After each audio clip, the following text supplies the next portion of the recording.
আসসালামু আলাইকুম। Sabah Bangla video টিউটোরিয়ালে আপনাদের সবাইকে স্বাগতম। আমি মোহাম্মদ আসিফ পারভেজ সরকার। আজ আমরা হ্যালো ওয়ার্ল্ড প্রোগ্রামটি বোঝার চেষ্টা করব। শুরুতে পাবলিক ক্লাস ক্লাস কি এ বিষয়ে আমরা জানব। তবে তার আগে পাবলিক মানে এটিকে সবাই অ্যাক্সেস করতে পারে। আর ক্লাস লেখা এই কারণ ক্লাস একটা তৈরি করতে গেলে তার প্রথমে ক্লাস কিওয়ার্ডটি ব্যবহার করতে হয়। ক্লাস কিওয়ার্ড অর্থাৎ এই যে কিওয়ার্ড কি এটা আমরা পরবর্তীতে জানবো। তো আপাতত জানি একটা কিওয়ার্ড, তারপরে হ্যালো, এটা হচ্ছে আমাদের ক্লাসের নাম। এরপর আসি মেইন ফাংশনে। সব কিছুর একটা মেইন জিনিস লাগে, মানে একটা প্রোগ্রামে তো অনেক কিছুই থাকতে পারে, অনেক ফাংশন থাকতে পারে, অনেক মেথড থাকতে পারে। আসলে মেথড জাভাতে মেথডই বলা হয়, ফাংশন না। অনেক মেথড থাকতে পারে। তো এই মেথড যদি আমরা অ্যাক্সেস করতে চাই তো মেথডের একটা এন্ট্রি পয়েন্ট থাকতে হবে, সেটাই হচ্ছে মেইন মেথড। তো পাবলিক লেখা হয় কেন? কারণ মেইন মেথডটা জেভিএম রান করে। তো জেভিএম একটা আমাদের প্রোগ্রামের বাইরের অংশ। তো জেভিএম যদি পাবলিক না হতো সে ওখান থেকে ডিরেক্ট অ্যাক্সেস করতে পারতো না আমাদের মেইন ফাংশনকে। এজন্যই পাবলিক লেখা হয়। স্ট্যাটিক লেখা হয় এই কারণে যে এই ফাংশনের কোনো অবজেক্ট তৈরি করা ছাড়াই জেভিএম সরাসরি এটা মানে এই ফাংশন বলতে এই ক্লাসের কোনো অবজেক্ট তৈরি করা ছাড়াই জেভিএম সরাসরি এটাকে অ্যাক্সেস করতে পারে। ভয়েড মানে এটি রিটার্ন টাইপ ভয়েড, মানে এটি কোনো রিটার্ন টাইপ নেই। মেইন এটি একটা স্পেশাল নেম, এটা দিতেই হবে।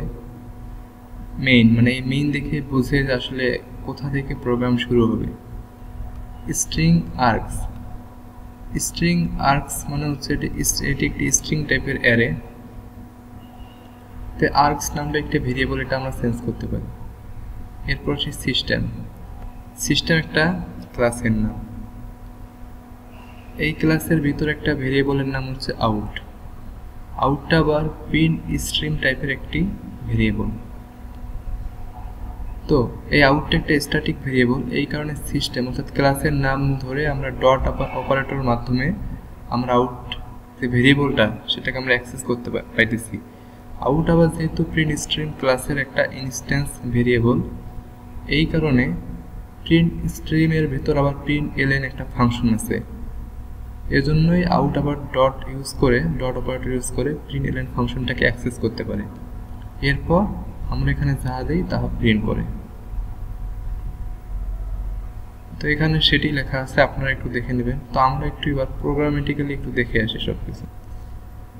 এই যে আমাদের যে হ্যালো ওয়ার্ল্ড প্রোগ্রামটি আছে, এখানে আমরা বললাম যে সিস্টেম একটি ক্লাস। এখানে আমরা কন্ট্রোল প্রেস করে ক্লিক করি তাহলে সিস্টেম ক্লাসটা ওপেন হবে।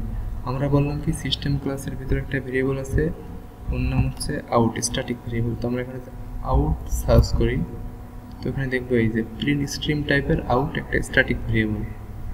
তো আমরা আবার বলছিলাম যে প্রিন্ট স্ট্রিমের ভিতরে একটা ফাংশন আছে, মেথড আছে, যেটি হচ্ছে প্রিন্ট এলএন।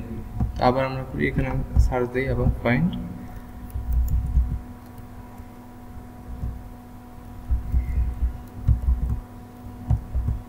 তো দেখবো এই যে প্রিন্ট এলএন। তো আজকে এই পর্যন্তই।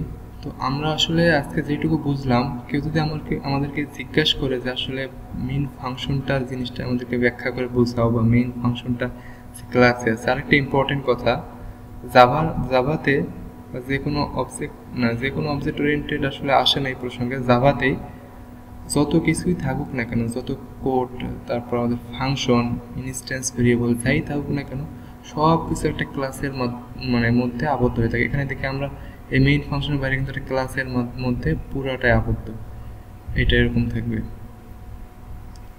তো আজকে আমরা যেটুকু শিখলাম সেটি হচ্ছে যে কেউ যদি আমাদেরকে জিজ্ঞেস করে যে আমাদের জাভা যে মেইন মেথডটা, তো এইটা আমাদের একটু এক্সপ্লেইন করে দেখাও, তো আমরা এই কথাগুলো তাকে সুন্দরভাবে বলে দেবো। তাহলে সে বুঝতে পারবে যে আসলে আমি এই জিনিসটা বুঝতে পেরেছি।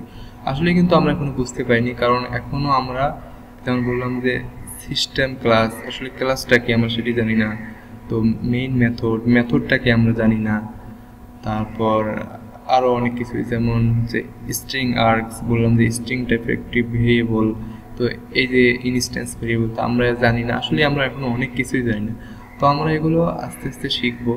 তো আসলে একটা জিনিস তো একদিনে হয় না, আস্তে আস্তে। আমি বিশ্বাস করি আপনারা আর হয়তোবা 10-15টা টিউটোরিয়াল পর, বা আসলে এখন 10-15টা বলা যায় না, যে আসলে আপনি একদিন যাবে আসলে আপনি একটা নতুন জিনিস শিখবেন। এভাবে কিছুদিন শিখলেই আসলে আপনার কাছে পানির মতো মনে হবে। আসলে পৃথিবীর, আমাকে যদি বলা হয় সব থেকে সহজ সাবজেক্ট কোনটি, প্রথমে বলবো আল কুরআন, ওটার থেকে আর সহজ কোনো কিছুই নেই। তবে দ্বিতীয়তে বলবো যে প্রোগ্রামিং ল্যাঙ্গুয়েজ। ওকে, ধন্যবাদ। Thanks for watching.